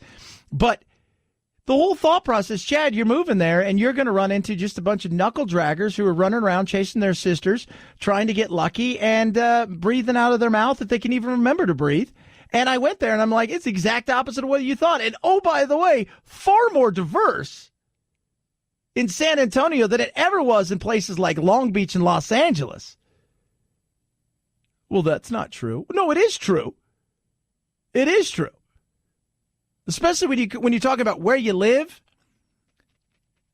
Because where I lived in Long Beach, guess what was around? Mostly white folk. Where I lived in Texas, I had everybody. I had Hispanics, I had Asians, I had African Americans, all on my street. Very diverse. But it's so funny because I was totally warned, even in my late 30s, early 40s, when you go to Texas, be careful because they're just going to be talking like this and he's going to think you're really nice. That is the elitism that comes, and this is what people are. So if you want to beat Trump, you better figure out how not to talk at them, not to talk over them, but to understand why they feel the way that they do. And when you say, well, they vote against their needs and wants, no, they're voting for something other than something you realize, and you better figure out what that is. It's very frustrating for people like Alec Baldwin because they lost. Look, if the Alec Baldwins of the world looked at the evidence as it exists, listen to what Attorney General Barr said. They're putting their fingers in their ears. They don't want to hear the truth, and it's caused a schism that allows a person like Alec Baldwin to be so scornful of hardworking people. Yep, scornful. I was talking to my Democratic friend the other day, and I said, if you really want to understand and just get it, and my buddy's really cool. Like, he's a great guy. He's very progressive. And I said, what you need to do, and he works in the Democratic world of politics. I said, and you need to tell the client that he's working with, if you really want to understand what people like, the hardworking people of America, you need to stop taking pity on them because you use them as some sort of symbol that you're almost taking pity for, that you're fighting for, and realize they don't want you fighting for them. They want you to understand who they are and get the hell out of the way so they can fight for themselves. That's the stuff they're looking for. It's crazy. I'm always amazed how far people get at times and how just completely unwoke they are to the things around them. 323-538-2423 at Chad Benson Show is your Twitter. You can tweet at us. Unemployment numbers are ridiculously good. Since December of 1969, we haven't seen this low unemployment rate, 3.6% unemployment rate. That's incredible. I mean, it's hard to believe you can get much closer to full employment in an economy than that. Yeah, that's awesome. That is think about how low unemployment is at this moment in time. And it's just to give, this is the economy you should be touting on a daily basis if you're the president. This is what you should be screaming at on a daily basis. If you're the president, this is what absolutely you should be talking about. Even on CNN, they're trying to, and it's funny because I had it on earlier, and they were just like flabbergasted because his poll numbers are up. Well, of course they're up. You look at the economy and you're like, well, it's doing well. So people like that because they all participate in what? It's one of the few things that all of us participate in is the economy. We concentrate on growth, growth, growth. Prosperity without inflation frankly, the rising tide is lifting all boats. So I think that's where we're headed on that. Yeah. So Larry Kudlow right there. So we'll see. We'll see if he grabs a hold of this.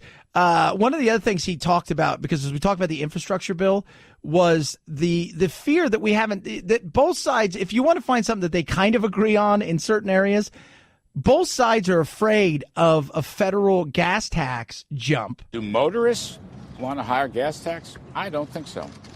Do working folks want a higher gas tax? I don't think so. And when they talk about infrastructure, that's one of the things they're like, well, do we really want to, do we want to do this? Because we haven't raised it in like 25, 26 years.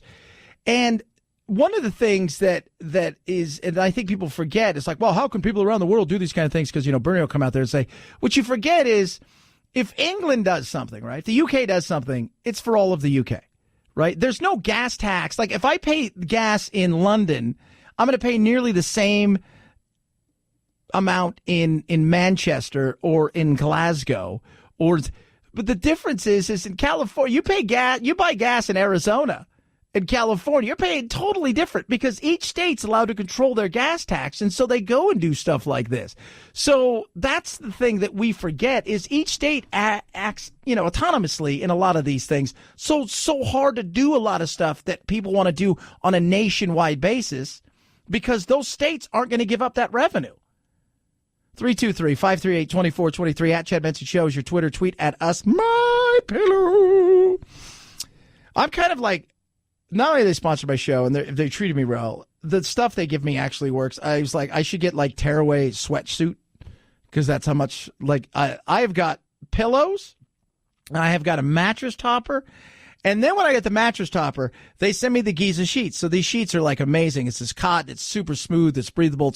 It's grown in a small area in the Mediterranean, 100% machine washable and dryable. But I've got a king size bed. And my whole thing is I want to be able to, because when you get sheets, what ends up happening, especially if you have a topper of some sort, which most people do, is they never fit right again. These pockets are so deep. It is so incredible. You will never have to worry about them popping up. And when you slide into them, it's like nothing you've ever experienced before. The quality is like nothing else out there. Get your Giza cotton sheets today. Call 800-983-4975 or go to MyPillow.com. Use promo code Benson. That's MyPillow.com, promo code Benson, or call 800-983-4975 or MyPillow.com. Promo code is Benson. At Chad Benson Show, Twitter, ChadBenson, Chad Benson Shoe.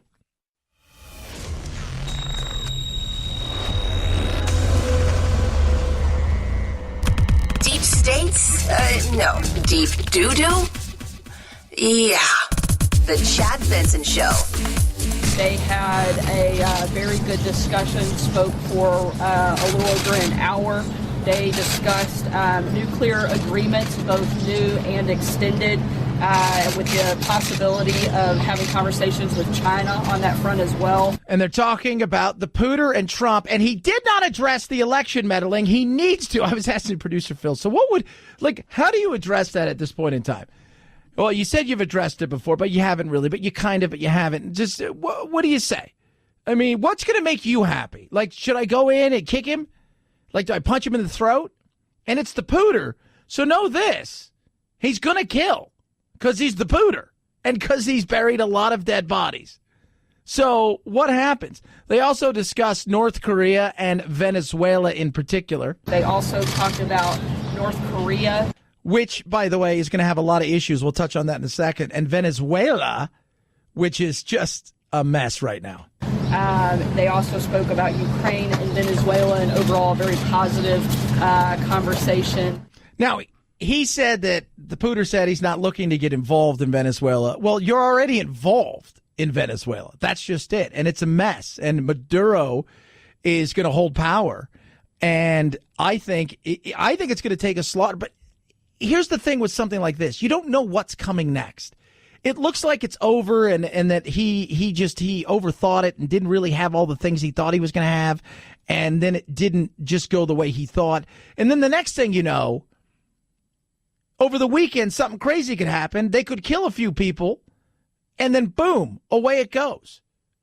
It's crazy. It is. It's nuts. It is nuts. And it is just, It is ugly over there. I know a lot of people over there think it's people who think it's wonderful and it's great, but you don't live there. It's always great to say how amazing something is when you don't live there. 323-538-2423 at Chad Benson Show is your Twitter. You can tweet at us. People will come here and say it's awful, and they're like, I don't believe them.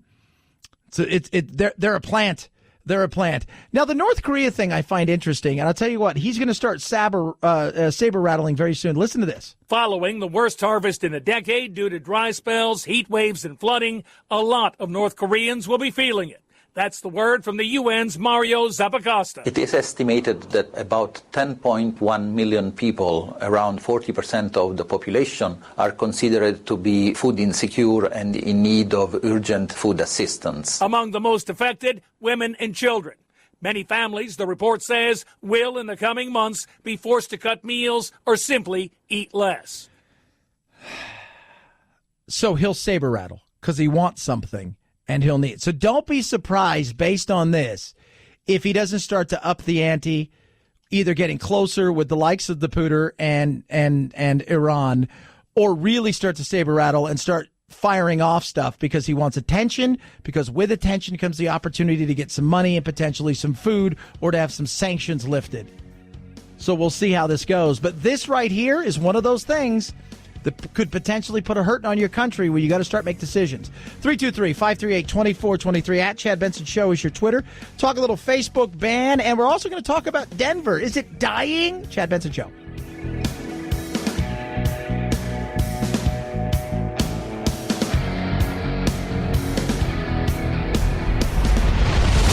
The Chad Benson Show.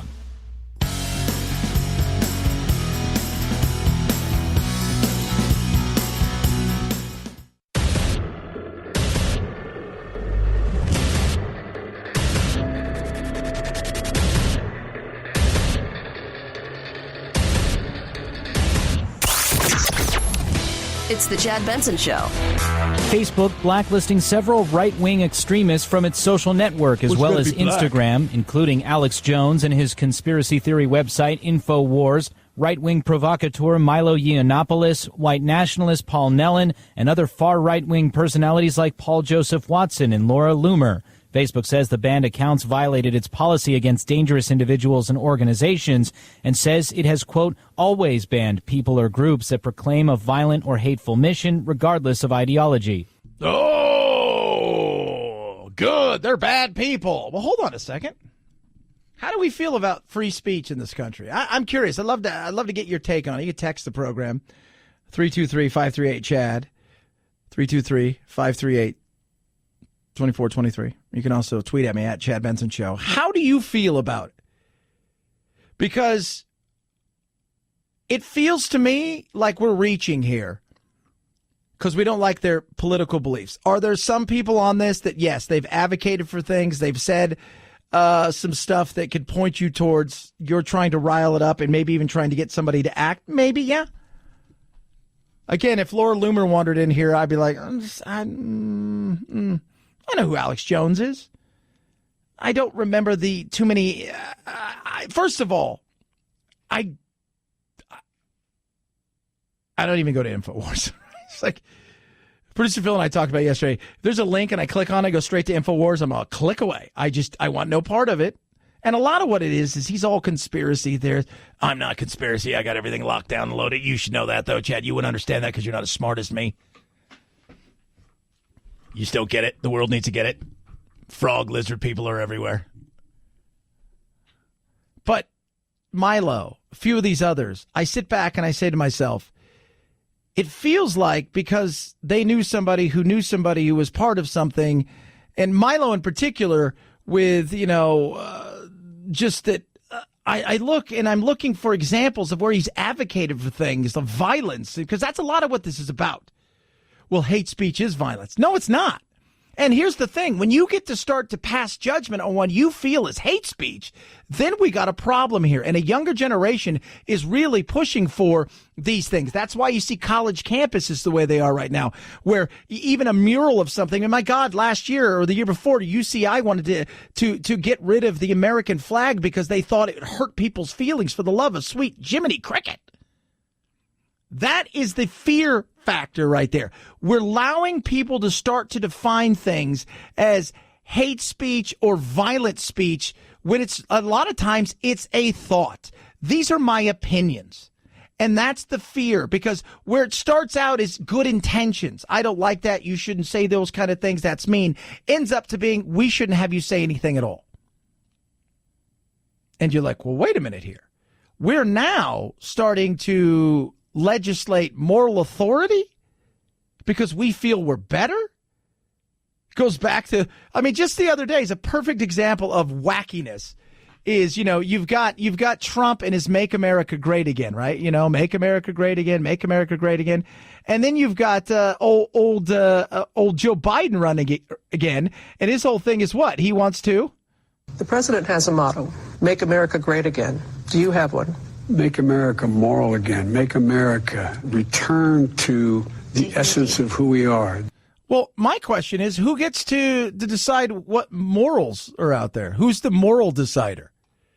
But what really, again, I'm trying to dig deeper into this. I want to look at this because what I think we're going to do is we're going to look back in a few years and we're going to start to let things slip away. And then, as we all know, the road to hell is paved with what? Good intentions. We're going to start to see things classified as hate speech or violence.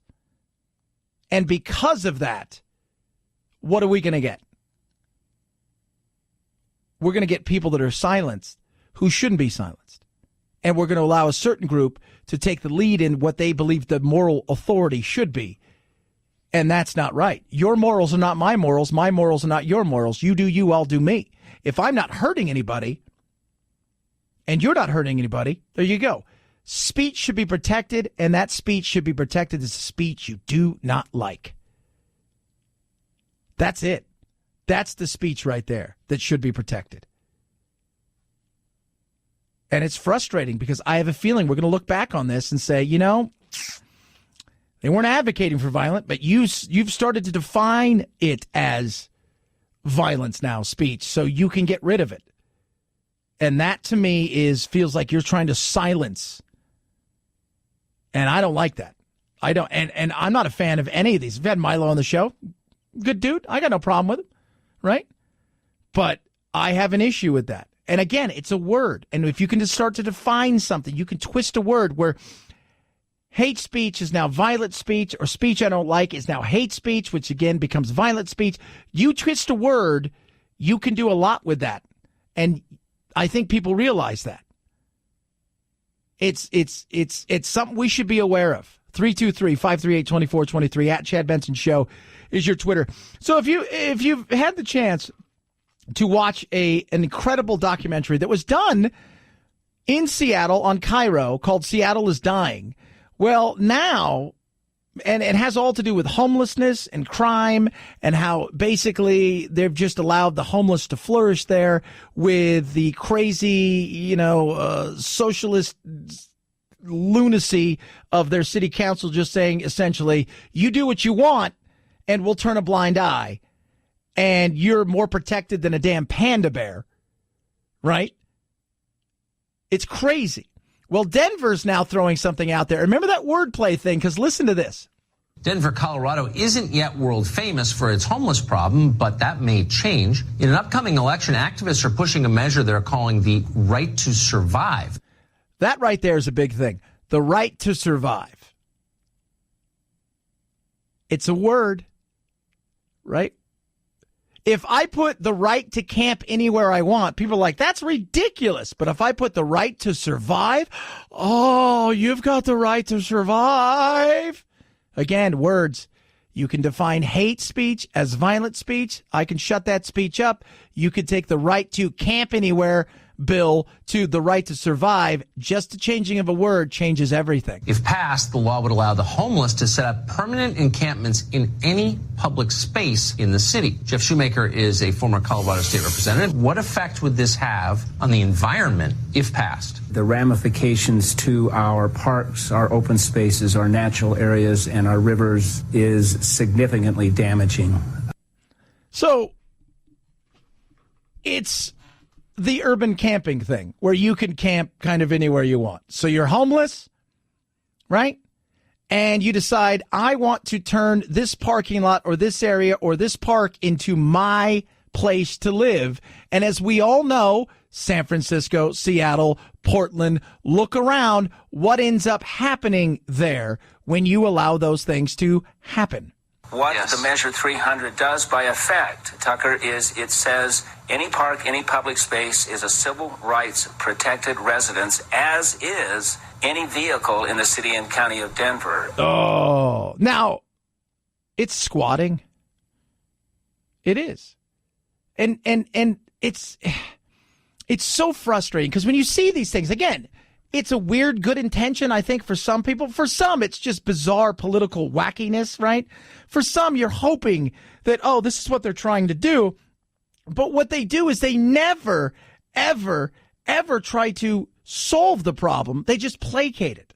They're not interested in saying, okay, why do we have X amount of thousands of people, Los Angeles, living on the streets? You've got hepatitis, and you've got infantigo, and you've got all of these things happening like it's a third world country.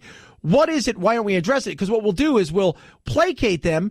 We'll get mad and scream and yell at anybody who even brings up the fact that you've got a shop and somebody's crapping in the front of it, and they're using drugs, and crime is rampant.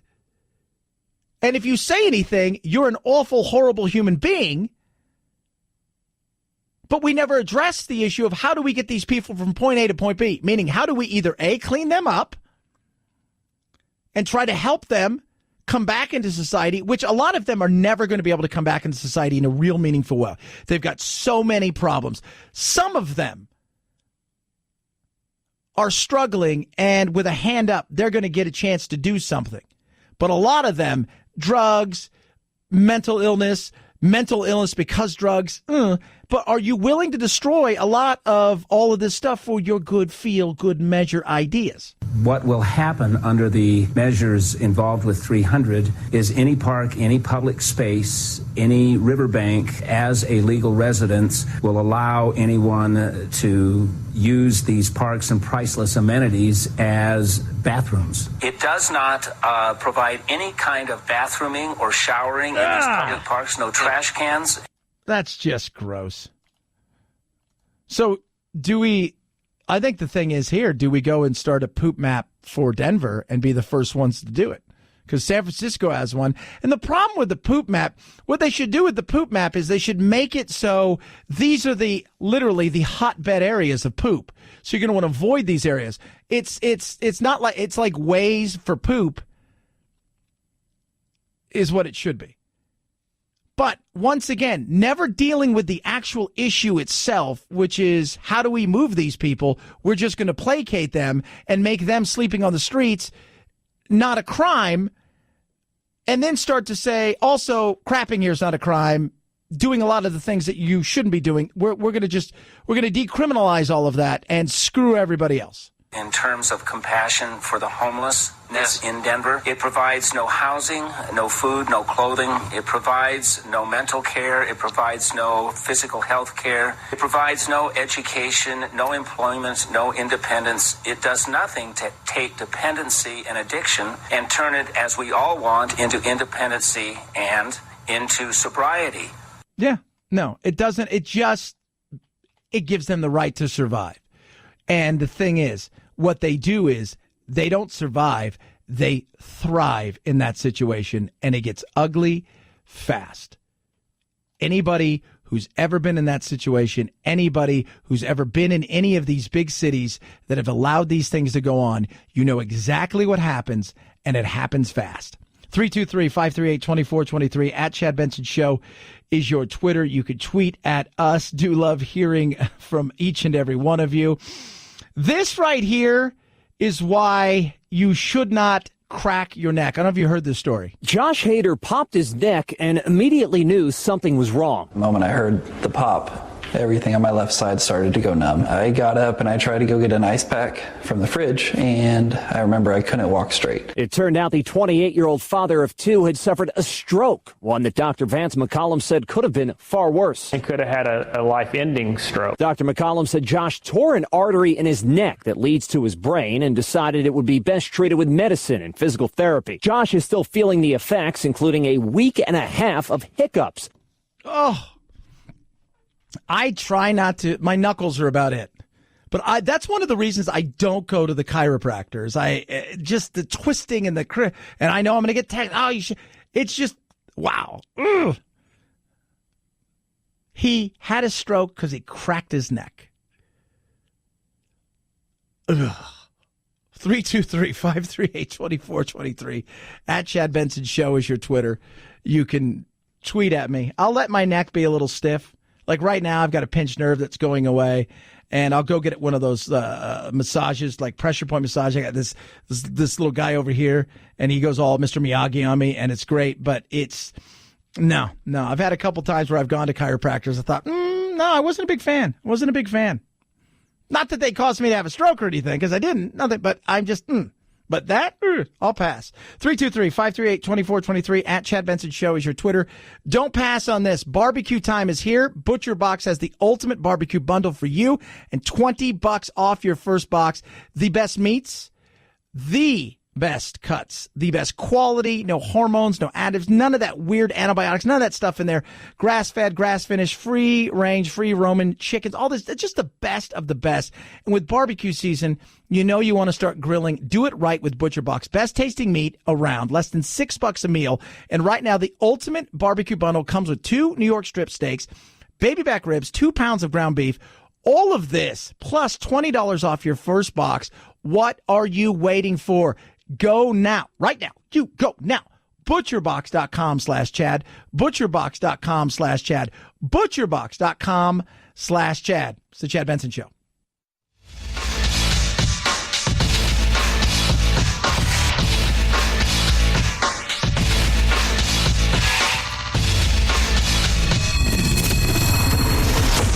The Chad Benson Show, where we reach across the aisle and occasionally poke someone in the eye. Yowza is now a word you can legally play in Scrabble. The 2-letter word ew is also allowed. If you've got not one but 2 X's in your hand and a triple word score nearby, you could easily clean up with the new word anti-vaxxer. There hasn't been a new edition of the Scrabble official dictionary since 2015. Some other new words in there include cisgender, genderqueer, bae, B-A-E, and manspread. Cisgender. Genderqueer. It's not a new word. Both of those are words already. You're just putting them together. That's like saying there's a new word, hot dog monkey. They were already words.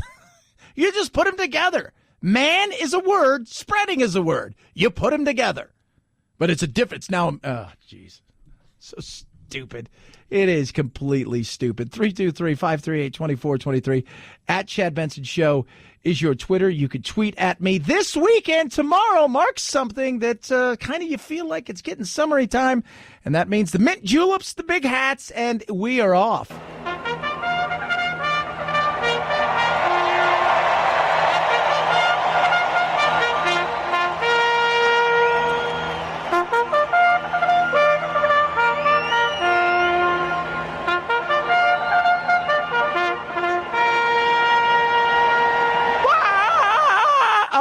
Here's the lineup for the Kentucky Derby. I'm excited. Who's the favorites? The favorite was Omaha Beach, but he's been scratched. So, here's the odds right now for the Kentucky Derby. Game winner 9-2, Roadster 5-1, Improbable 5-1, Maximum Security 8-1, Tacticus 8-1, Code of Honor 12-1, Win 12-1, War of Will 15-1. By my standards, 51. Tax, 20-1. Oh, no. Vekoma, 15-1. Plus, Q Parfait, 30-1. Cutting Humor, 30-1. Long Range Toddy, 13-1. Spinoff, 30-1. Country House, 30-1. Boat Express 31, Gray Magician 50-1, and Master Fencer 50-1. I know who's going to win tomorrow. It's the horse. It's the horse. It's just great just to have a horse. It's Steve. Steve the horse. Who won? Steve won the Triple Crown. Steve's fast. Steve is fast. It's just Steve. 323-538-2423 at Chad Benson Show is your Twitter. You can tweet at me. Love hearing from you. Check out thechadshow.com. Go to the Instagram as well, kids, right? Because we're not banned from there because we're just a little dog and pony show. Don't advocate for anything more than a little bit of laughter and a little bit of love with some tasty barbecue and some donuts. Here's your useless fact of the day. The misnomer is that people have a Napoleon complex because he was tiny. Actually, he was 5'6", which was the average height in that day and age for a man. Have yourself a great weekend. We'll do it again on Monday, as always. Night, night, Jack.